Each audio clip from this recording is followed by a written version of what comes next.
अस्सलाम वालेकुम नाज़रीन, मैं हूं उमर हाशमी और आप देख रहे हैं यूट्यूब चैनल।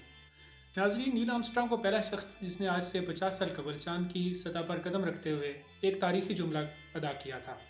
वो जुमला ये था, that's one small step for man, one giant leap for mankind. Neil Armstrong का ये जुमला एक नए दौर का आगाज़ साबित हुआ, जब दुनिया की सुपर पावर बनने की दौड़ में अमेरिका और रूस ने एक दूसरे को मात देने की कोशिश की। और इसी दौरान अमेरिका की तरफ से ये जब मिशन चांद पर गया तो अमेरिका को इसमें फ़तह हासिल हुई। बज़ाहिर ये एक बहुत बड़ी कामयाबी थी और इसके बारे में मुतज़ाद दावे किए जाते रहे, जबकि नील आर्मस्ट्रांग के चांद पर जाने की वीडियो सामने आने के बाद ये चीज़ साबित हो गई कि अमेरिका ने चांद को फ़तह कर लिया है और चांद पर पहुंच गया है और चांद और सितारों पर कमंद डालने का सेहरा अपने सर सजा लिया है। नाज़रीन, ये 1969 में एक बहुत बड़ी खबर थी और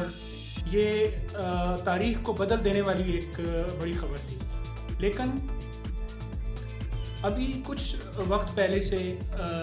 चीन जो है वो भी इसी दौड़ में शामिल हो गया था और चांद पर पहुंचने और चांद की डार्क साइड पर लैंड होने का भी कारनामा अंजाम दिया। इसी तरह का कारनामा जो है अंजाम देने की कोशिश इंडिया ने भी की, जिसमें वो नाकाम रहा। ताहम चीन की ये जो कामयाबी है, इससे बढ़ के एक और नई कामयाबी जो कि अभी सामने आने वाली है, वो है चांद पर चीन का उतरना और वहाँ से चांद की मिट्टी और चट्टानों के नमूने हासिल करना। नाज़रीन, 1969 में जो अमेरिका ने चांद पर पहुँचने का दावा किया था, उस पर दुनिया के अक्सर साइंसदानों ने और ख़ास तौर पर अमेरिका के साइंसदानों ने काफ़ी सारे सवालात उठाए थे और बड़ी तनकीद का निशाना बनाया था कि ये जो दावा किया गया है चांद पर पहुंचने का, इसमें किसी हद तक हकीकत नहीं है। अमेरिका के साइंसदानों ने जो शुकूक व शुबहात 50 साल पहले बयान किए थे, उनका आज भी वो साबित होते नज़र आते हैं, क्योंकि जो चीन ने कारनामा अंजाम दिया है वो उससे कहीं बढ़ के है। बाज़ मुहक्किकीन और साइंसदानों का ये भी कहना है कि अमेरिका और सोवियत यूनियन यानी रूस ने उस वक्त जो एक उनके दरमियान दौड़ लगी हुई थी सुपर पावर बनने की, और अमेरिका वो ख़ुद को सुपर पावर साबित करना चाहता था, तो ये एक सियासी स्टंट के तौर पर इस सारे सिनेरियो को वो उन्होंने इस्तेमाल किया। 1969 में जो दावा किया गया था उसके मुताबिक चांद को तो फतह कर लिया गया, लेकिन उसका जो सबूत थे वो इतने नाकाफ़ी थे कि उसका मुकम्मल तौर पे कामयाबी उसको करार नहीं दिया जा सका था। चांद पर चीन ने जो एक अभी मिशन भेजा है जिसका नाम चेंग E5 है, वो चांद पर कामयाबी से उतरा है और इस मिशन में जो चीन ने खलाई जहाज़ इस्तेमाल किया है वो तारीख़ का सबसे जदीद तरीन खलाई जहाज़ है। ये मिशन ये 23 नवंबर 2020 को एक लॉन्ग मार्च 5 नामी रॉकेट के ज़रिए से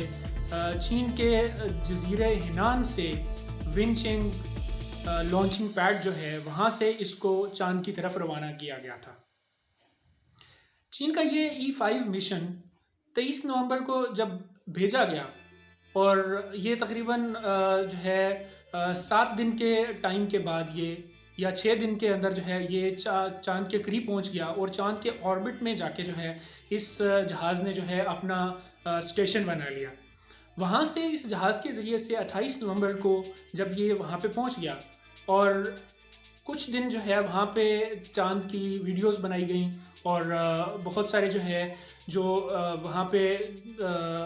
खला के अंदर रह के जो एक्सपेरिमेंट्स किए जाने थे वो किए गए। जबकि 1 दिसंबर को इस जो मिशन था इसके मून लैंडर्स को चांद की सतह पर उतारा गया और इन मून लैंडर्स ये जदीद तरीन मून लैंडर्स थे। अब यहाँ पर भी एक सवाल पैदा होता है कि उस ज़माने में आज से 50 साल पहले जो अमेरिका ने जो मून लैंडर्स चांद पर भेजे थे उनको किस तरह का बनाया गया होगा और वो क्या आज के जदीद तरीन मून लैंडर्स से मुकाबला कर सकते थे या नहीं, ये भी एक सवाल है। इस हवाले से भी अलग से रिसर्च चाहिए और कई साइंसदान इस हवाले से सवाल भी उठा चुके हैं। ताहम जो चांद ने जो मून लैंडर्स जो है अभी भेजे, चीन ने जो चांद पर मून लैंडर्स भेजे हैं उनको साइंसी एतबार से जो है इस तरह का बनाया गया था, क्योंकि चांद की जो कशिश शकल है यानी अपनी तरफ चीज़ों को खींचने की जो सलाहियत है वो ज़मीन से तकरीबन 6 गुना कम है। यानी कोई चीज़ अगर जो है यहाँ पे ज़मीन पे अपना वज़न 60 किलो रखती है तो वहाँ पे जाके तकरीबन 10 किलो रह जाता है। तो इन मून लैंडर्स को जो है ये तकरीबन 2 किलोग्राम वज़न के मून लैंडर्स थे जिनको जो है चांद की सतह पर उतारा गया, और इन मून लैंडर्स ने मुख्तलिफ नमूने जो है वहाँ से चांद की सतह से हासिल किए, और बताया जा रहा है कि तकरीबन 2 किलोग्राम के करीब जो है ये नमूने जो है वहाँ से चांद की सतह से मिट्टी और चट्टानों के नमूने जो हैं वो हासिल किए गए। जबकि इससे पहले जो जब रूस और अमेरिका की जो एक दौड़ लगी हुई थी उस दौरान जो है जब उसमें जो है चांद पर जो भी मिशन भेजे गए थे जिन्होंने नमूने हासिल किए वो तकरीबन 400 ग्राम के करीब थे। तो ये जो चीन नमूने ला रहा है ये तकरीबन 2 किलोग्राम के करीब हैं ये सैंपल्स जो हैं। तो ये माजी में लाए गए सैंपल से मिकदार में भी बहुत ज़्यादा है। इन नमूनों में चांद की मिट्टी और चट्टानें वगैरह शामिल हैं। चांद की सतह के सैंपल लाने के अलावा चीन ने एक और कारनामा अंजाम दिया है, वो ये है कि चीन ने अपना लाल रंग का झंडा जो है वो भी चांद पर पहुंचा दिया है, और वो वहाँ पर जो है नस्ब कर दिया गया है। और चीनी साइंसदानों का दावा ये है कि ये झंडा कई सदियों तक वहाँ पर मौजूद रहेगा। चीन की जो सतह है वो ज़मीन से ले जाने वाली चीज़ों के लिए मुनासिब नहीं है। वहाँ पर एक तो रेडिएशंस बहुत ज़्यादा हैं, और फिर एक और मसला ये है कि कभी चांद की सतह का जो टेम्परेचर है वो बहुत हाई चला जाता है, और कभी टेम्परेचर जो है इतना लो आ जाता है कि वहाँ पर ले जाई गई चीज़ें रेडिएशंस और टेम्परेचर के चेंज होने की वजह से वो वहाँ पर बरकरार नहीं रह सकती। विकिपीडिया के मुताबिक 1976 में रूस ने जो है लूना 2 नामी एक खलाई जहाज़ है उसके ज़रिए से अपना मिशन जो है चांद की सतह पर भेजा था, और उसने नमूने हासिल किए थे। लेकिन वो फुटबॉल की तरह का एक धातु का बना हुआ एक झंडा जो है वो रशिया का झंडा लेके गया था, लेकिन उस मिशन का जो वहाँ पर भेजा गया झंडा है वो उतारते ही चांद की सतह पर पहुँचने से पहले ही जो है वो रेडिएशंस की वजह से फट गया था। तो अभी चीन ने तकरीबन 1 साल तक जो है एक ऐसा मटेरियल तैयार करने के लिए रिसर्च की है, और वो एक ऐसा मटेरियल तैयार किया है जिसका वज़न ज़्यादा से ज़्यादा 10 ग्राम के करीब हो, और वो जो है रेडिएशंस को बर्दाश्त करने की सलाहियत रखता हो। तो इस झंडे को जो है इस तरह का बना के जो है ना उसकी रेडिएशंस की वजह से उसका रंग जो है वो ना उड़े, और उसकी जो वेट है जो है वो जो चांद की कशिश शकल है उसके मुताबिक हो, ताकि जो है ना उसको वहाँ पर जो है ना वहाँ पर लगाया जा सके, वहाँ पर रखा जा सके। तो इस तरह से जो है चांद पे चीन का झंडा भी पहुँच चुका है, जिसमें पहले जो है जितने भी मिशंस गए चाहे अमेरिका का था या रूस का था वो मुकम्मल तौर पर नाकाम हो गए थे। ये जो मून लैंडर्स जो है इस मिशन के लिए भेजे गए थे इनको भी ऐसा बनाया गया था कि ये रेडिएशंस को भी बर्दाश्त कर सकें और टेम्परेचर को भी। ये जो मून लैंडर्स थे चांद गाड़ी जिसको कहा जा सकता है ये 150 डिग्री सेंटीग्रेड तक जो है टेम्परेचर को बर्दाश्त कर सकते थे, और -150 तक का टेम्परेचर भी बर्दाश्त कर सकते थे। जबकि इनमें ये भी सलाहियत थी कि ये वहाँ पर चीन पर जो मौजूद रेडिएशंस हैं उनको भी बर्दाश्त कर सके। तो इस तरह से जो है ये 2 किलोग्राम के करीब जो है सैंपल्स इकट्ठे करके यहाँ पर लाए हैं। और चीन का ये मिशन जो है ये अपनी तकमील के बाद इसके अंदर जो मून लैंडर्स थे ये गुज़श्ता इतवार को जो है चांद के करीब जो ऑर्बिटल में जो उसका खलाई जहाज़ जो है मौजूद है उसके अंदर वापस आ गया है और जो है उसके साथ जुड़ गया है। और उम्मीद की जा रही है कि ये 16 दिसंबर को जो है वापस ये ज़मीन पर उतर आएगा। और ये सैंपल लेके जो है चीन के जजीरे जिस मंगोलिया के इलाके में जो है ये उतरेगा, और चीन के लिए ये बहुत बड़ा एक असासा होंगे ये जो सैंपल्स होंगे। दूसरी जानब एक और चीज़ जो कि बड़ी काबिल गौर है जिसके ऊपर जो है साइंसदानों और महक़क़ीन के दरमियान भी जो है काफ़ी अरसे से बहस चल रही है, और इसमें किसी भी फाइनल पॉइंट पर कोई भी नहीं पहुंच सका है, वो ये है कि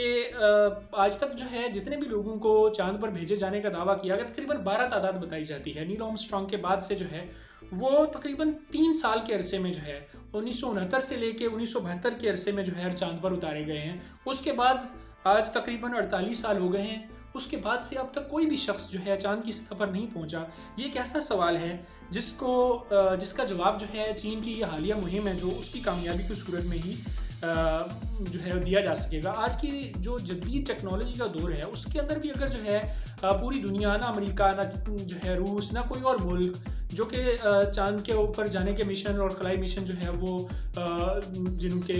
कायम हैं और खलाई स्टेशन भी बनाए हैं, लेकिन उसके बाद चाँद की सतह पर ना उतर सकना ये भी एक सवाल है। तो ये जब चाँद पे चीन का जो गया हुआ मिशन है ये वापस आएगा तो ये सवाल भी जो है वो उसका जवाब भी मिलने की तरफ जो है ना इंशाल्लाह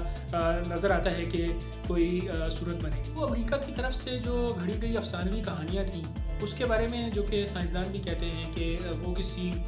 शायद किसी अमेरिका के अंदर ही किसी एक स्टूडियो जो है चाँद की सतह की तरह का बनाकर जो है वहाँ पर वो वीडियोज़ रिकॉर्ड की गई हैं। तो जब चीन का ये मिशन कामयाब होता है तो उसकी कामयाबी की सूरत में हमें पता चल सकेगा कि क्या वाकई जो है अमेरिका चाँद पर उतरा था या वो महज एक जो है दावा था। तो